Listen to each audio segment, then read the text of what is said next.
الرحمن الرحیم۔ آج کل دن بدن نئے بیماریاں اور نئے مسائل، نئے مرض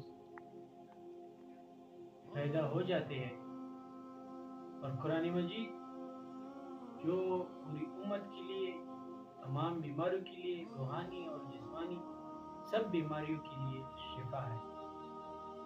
تو آج کل ایک بیماری بلڈ پریشر، جو بلڈ پریشر کے نام سے جانی جاتی ہے، بہت زیادہ اور کثرت کے ساتھ اس میں لوگ مبتلا ہے۔